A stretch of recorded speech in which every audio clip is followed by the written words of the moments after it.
Baik, di sini saya akan menjelaskan tentang populasi sampel dan sampling.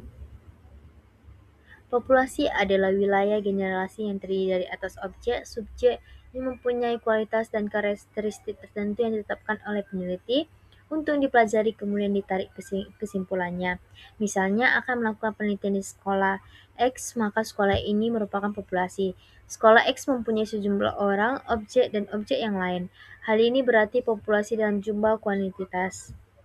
Selanjutnya, terdapat dua jenis populasi yang umumnya digunakan dalam penelitian, yaitu populasi terbatas, yang dimana populasi terbatas adalah populasi yang jumlahnya terbatas dan bisa diketahui secara pasti. Populasi terbatas biasanya digunakan pada penelitian yang mengambil sampel dari kelompok yang mempunyai kriteria tertentu. Pada populasi terbatas, peneliti dapat mengetahui dengan pasti jumlah dan karakteristik dari seluruh populasi. Yang kedua, populasi tak terbatas, yang dimana populasi tak terbatas adalah populasi yang jumlahnya tidak diketahui secara pasti dan cenderung tak terbatas. Selanjutnya, ada pengertian sampel. Sampel adalah bagian dari jumlah karakteristik yang dimiliki oleh populasi. Sampel yaitu sejumlah individu yang dipilih dari populasi dan merupakan bagian yang mewakili keseluruhan anggota populasi. Sampel yang baik memiliki sifat yang representatif terhadap populasi. Selanjutnya ada contoh menentukan ukuran sampel, yang dimana akan dilakukan penelitian untuk mengetahui tanggapan kelompok masyarakat terhadap pelayanan yang diberikan oleh pemerintah daerah tertentu.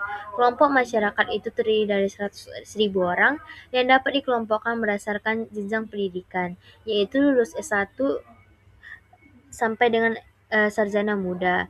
Selanjutnya ada cara pengambilan anggota sampel, yang dimana sampel adalah teknik sampel yang memberi peluang kepada anggota populasi untuk dipilih menjadi anggota sampel. Cara demikian sering disebut dengan random sampling atau cara pengambilan sampel secara acak. Karena teknik pengambilan sampel adalah peluang untuk dipilih menjadi anggota sampel. Untuk yang selanjutnya Selanjutnya, alasan pemilihan sampel, yang dimana adanya populasi yang sangat besar. Infinite population adalah di dalam populasi yang sangat besar dan tidak terbatas, tidak mungkin seluruh populasi diamati atau diukur sebab membutuhkan waktu yang lama. Yang kedua, homogenitas. Tidak perlu semua unit populasi yang homogen diamati atau diukur sebab akan membuang waktu dan tidak akan berguna karena variabel yang akan diteliti telah terwakili oleh sebagian populasi tersebut. Yang ketiga, penarikan sampel atau menghemat biaya dan waktu, yang dimana contoh penelitian kelengkapan dokumen rekap medis rawat inap secara manual untuk ribuan pasien membutuhkan biaya yang besar dan waktu yang lama. Keempat, ketelitian atau ketepatan pengukuran penelitian atau mengukur subjek dalam jumlah sampel tentu akan lebih teliti jika dibandingkan dengan pengukuran subjek yang banyak atau populasi. Contohnya, dalam audit kelengkapan pengisian formulir rekap medis, auditor dapat lebih teliti memeriksa 1.100 sampel berkas secara mendalam.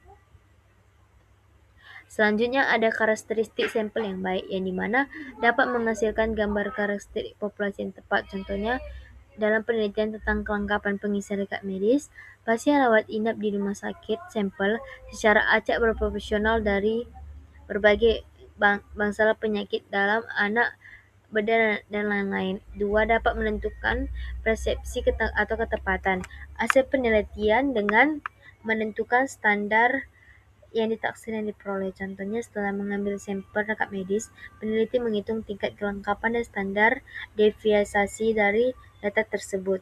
Standar deviasi yang rendah menunjukkan bahwa hasil penelitian mengenai tingkat kelengkapan tersebut atau konsisten, memberikan keyakinan lebih tinggi terhadap estimasi yang diperoleh.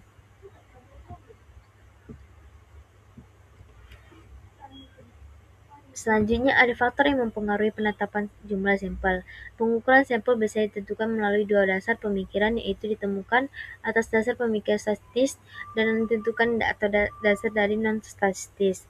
Yang pertama, pembentukan parameter yang menjadi tolak ukur analisis. Yang kedua, tipe sampling, apakah simple sampling, random, atau sampling.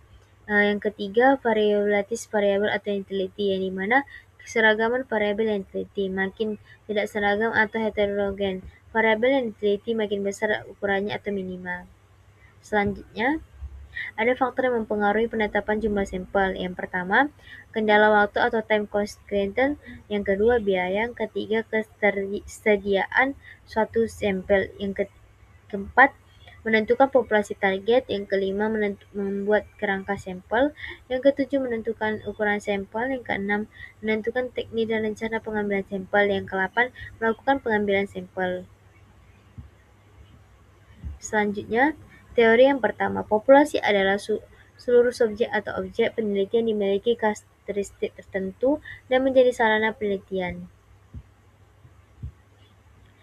Bahwasanya sampel adalah sebagian dari populasi yang diambil untuk mewakili keseluruhan karakteristik populasi, sedangkan sampel adalah proses atau teknik yang digunakan untuk memilih sampel tersebut. Karena keterbatasan waktu, tenaga, dan biaya, biasanya tidak semua populasi dapat diteliti. Baik, selanjutnya saya akan melanjutkan teknik pengumpulan data dan populasi dan sampel, yang dimana penelitian merupakan proses sistematik yang bertujuan untuk menjawab pertanyaan atau memecah masalah. Proses ini dilakukan melalui pengumpulan, pengelolaan, analisis data, serta penarikan kesimpulan, sehingga menghasilkan pengetahuan yang bermanfaat. Penelitian selanjutnya, sampel secara sederhana diartikan sebagai bagian dari populasi yang menjadi sumber data yang sebenarnya dalam suatu penelitian. Berikut ada beberapa pengertian sampel menurut para ahli. Yang pertama, menurut Sustrisno Hadi mengatakan bahwa sebagian individu yang diselidiki itu adalah sampel. Yang kedua, Sudjana mengatakan sampel adalah sebagian yang diambil dari populasi dengan menggunakan cara-cara tertentu. Yang ketiga, Arukyanto yang mengatakan bahwa sampel adalah bagian kecil yang terdapat dalam populasi yang dianggap mewakili populasi mengenai penelitian dilakukan. Yang kelima, Margono yang menyatakan bahwa sampel adalah sebagian bagian dari populasi, sebagian contoh atau monster yang diambil dan menggunakan cara-cara tertentu. Selanjutnya ada non-probability sample, yang dimana teknik non-probability sample adalah metode pengambilan sampel yang dimana tidak semua anggota dalam sebuah populasi memiliki kesempatan yang sama untuk terpilih menjadi sampel. Artinya, terdapat perbedaan dalam kesempatan yang umumnya diakibatkan oleh subjektivitas penelitian dalam memilih sampel dari antara populasi. Selanjutnya ada purposive sample, yang dimana teknik pengambilan sampel berdasarkan kriteria tertentu yang telah ditentukan oleh peneliti. Teknik ini digunakan mendapatkan informan yang memiliki informasi relevan. Kelebihan yang dilakukan dan sesuai kebutuhan penelitian, namun memiliki kekurangan yaitu tidak menjamin keterwakilan dan berisiko bias. Selanjutnya ada consistive sample, yang dimana dilakukan dengan mengambil semua sampel atau yang memenuhi kriteria dalam periode waktu tertentu hingga jumlah sampel terpenuhi. Teknik ini lebih representatif dibandingkan metode lain, namun tidak menggunakan pemilihan secara tidak acak sehingga tidak dapat mengakui tingkat presisi.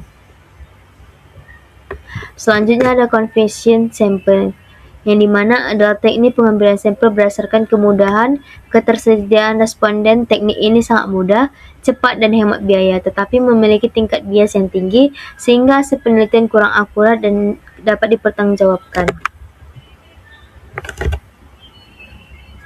Selanjutnya ada Snowball sample, yang dimana teknik sampel diperoleh melalui rekomendasi atau responden sebelumnya. Teknik ini digunakan untuk menjangkauan populasi yang ditemukan. Kelebihannya dapat memperluas jaringan responden, namun membutuhkan hubungan yang baik, dapat menimbulkan bias jika tidak dilakukan dengan hati-hati. Selanjutnya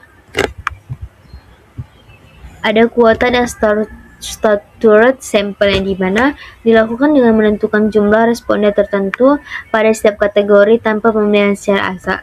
Secara sampel adalah teknik di mana seluruh anggota populasi dijadikan sampel. Biasanya digunakan populasi kecil untuk mendapatkan data yang lengkap. Jadi, kesimpulannya, teknik sampel merupakan bagian penting dalam penelitian karena menentukan kualitas data dan hasil yang diperoleh. Sampel adalah bagian dari populasi yang digunakan untuk mewakili keseluruhan objek penelitian. Pemilihan teknik sampel harus disesuaikan dengan tujuan penelitian, kondisi populasi, serta ketersediaan waktu, tenaga, dan biaya.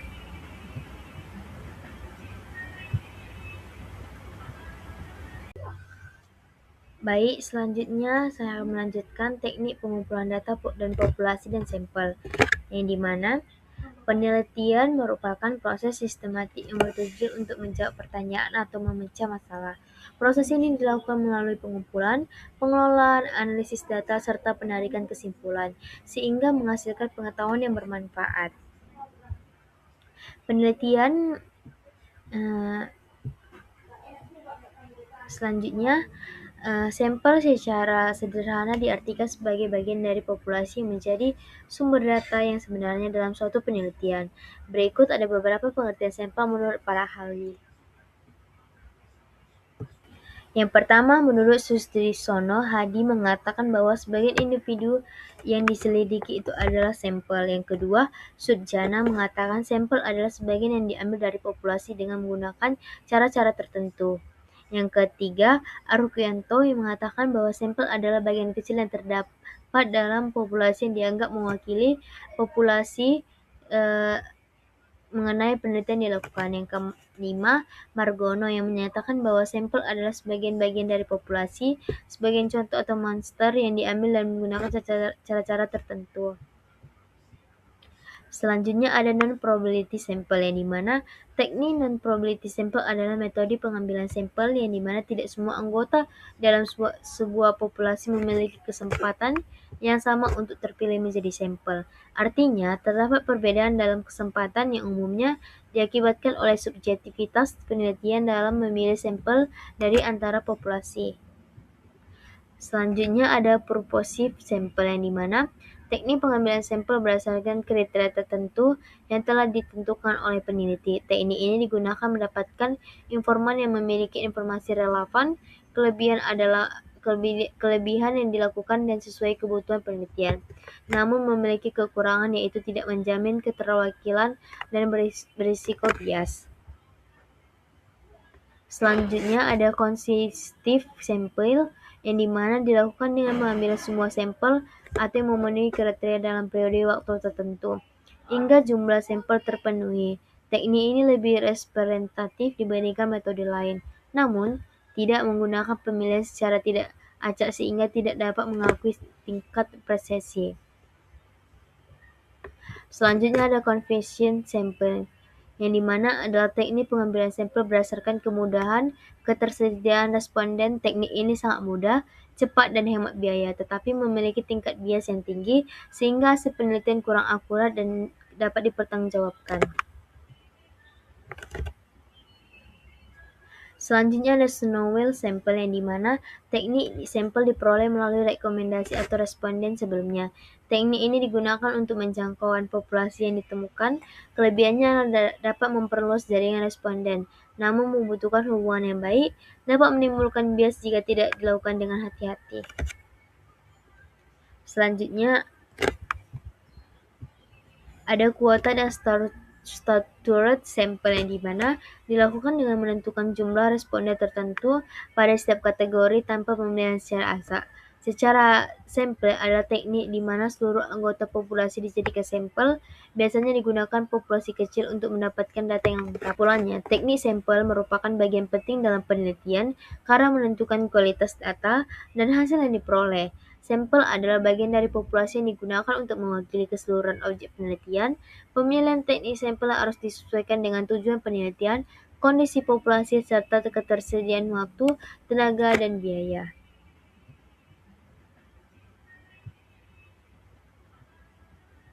Selanjutnya ada teknik pengambilan sampel. Latar belakang penelitian merupakan proses sistematik yang bertujuan menjawab pertanyaan atau memecahkan masalah melalui pengumpulan, pengelolaan, analisis data, dan penarikan kesimpulan untuk menghasilkan Pengetahuan yang bermanfaat. Secara umum, penelitian terbagi menjadi dua pendekatan utama, yaitu kuantitatif dan kualitatif, yang dimana dua teknik sampel no probabilities yang paling umum dan efektif dalam penelitian. Kuantitatif adalah purposive sampling atau snowball sampling, yang dilakukan dengan memilih informan berdasarkan kriteria tertentu yang relevan dengan kebutuhan penelitian, memastikan bahwa setiap partisipan memiliki informasi yang kaya dan relevan dengan fokus studi. Sementara itu, snowball sampling digunakan untuk memperluas jaringan informasi melalui rekomendasi dan partisipan awal, yang sangat berguna ketika populasi sulit dijangkau atau spesifik. Apa itu sampel? Yang dimana sampel secara sederhana diartikan sebagai bagian dari populasi yang menjadi sumber data yang sebenarnya dalam suatu penelitian. Dengan kata lain, sampel adalah sebagian dari populasi untuk mewakili seluruh populasi. Berikut yang beberapa pengertian sampel menurut para ahli. Surtiono Hadi mengatakan bahwa sebagian individu yang diselidiki itu adalah sampel. Menurut Sunjana mengatakan sampel adalah bagian yang diambil dari populasi dengan menggunakan cara tertentu. Menurut Arpionto, bahwa sampel adalah bagian kecil yang terdapat dalam populasi yang dianggap mewakili populasi mengenai penelitian yang dilakukan. Menurut Sugiono, mengatakan bahwa sampel adalah jumlah kecil yang dalam populasi dan dianggap mewakilinya. Menurut Margono, mengatakan bahwa sampel adalah sebagian dari populasi, contoh yang diambil dengan menggunakan cara-cara tertentu. Pengambilan sampel. Dalam sampel penelitian digunakan cara atau teknik-teknik tertentu, sehingga sampel tersebut sedapat mungkin mewakili populasinya.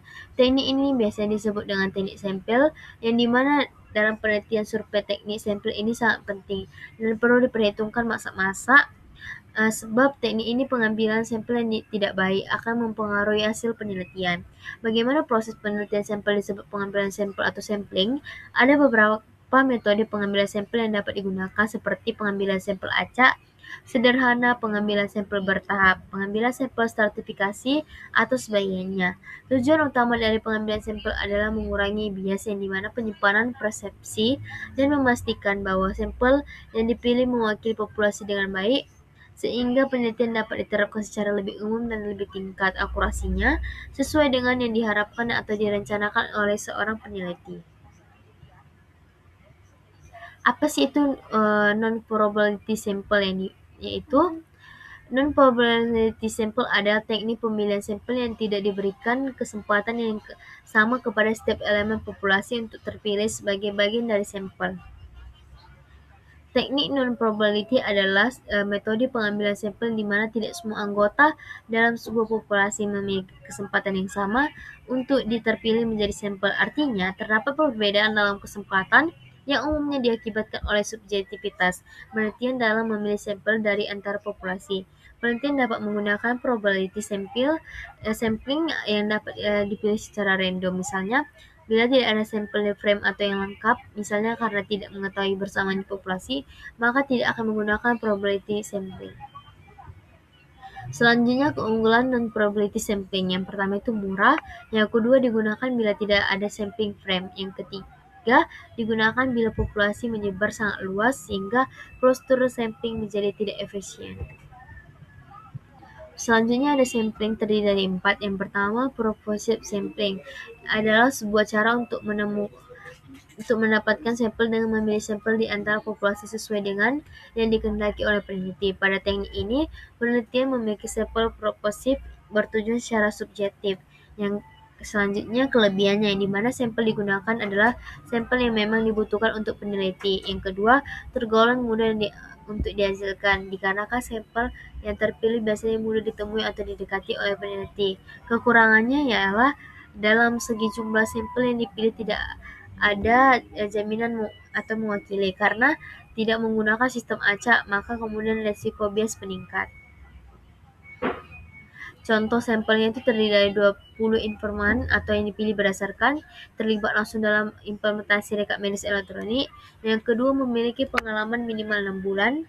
Dan yang ketiga, menjabat posisi stratifikasi atau dokter spesialis, perawat senior, petugas TI, manajer rumah sakit. Teknik ini dipilih karena informasi harus memiliki pengetahuan mendalam tentang teknis dan operasional rekap medis yang dipilih seluruh populasi staf rekap medis. Sampling Conclusive sampling cara ini diterapkan dengan memilih sampel terhadap sebelumnya, menetapkan kriteria yang harus dipenuhi. Sampel diambil dalam suatu rukun waktu yang telah ditetapkan oleh peneliti sampai jumlah sampel terpenuhi. Contohnya, biasanya pengambilan sampel lebih presentif jika dibandingkan dengan sampel random sampling. Dalam suatu populasi diambil secara merata, kekurangannya itu tidak dapat memikirkan tingkat persepsi karena tidak menggunakan pemilihan acak. Contohnya itu sampel diambil dari seluruh pasien sirosis hepatitis rawat jalan yang datang ke Poli dalam rumah sakit ke Kanjur selama 2 bulan dari Januari sampai Februari 2023. Semua pasien yang memenuhi kriteria dimasukkan secara beruntun ke dalam penelitian hingga jumlah sampel 82 responden tercapai. Teknik ini dipilih karena memungkinkan pengumpulan data secara efisien dari pasien secara alami datang ke fasilitas kesehatan. Jadi kesimpulannya, sampling adalah proses memilih sebagian dari populasi untuk mewakili keseluruhan. Dalam penelitian ini, teknik sampel terdiri menjadi probability dan non-probability, di mana non-probability lebih fleksibel dan sering digunakan dalam penelitian kuantitatif, tetapi memiliki resiko bias yang keterwakilannya yang lebih rendah. Pemilihan teknik sampel harus disesuaikan dengan tujuan penelitian, karakteristik populasi, serta keterbatasan waktu, biaya, dan tenaga agar hasil penelitian tetap akurat dan dapat dipertanggungjawabkan.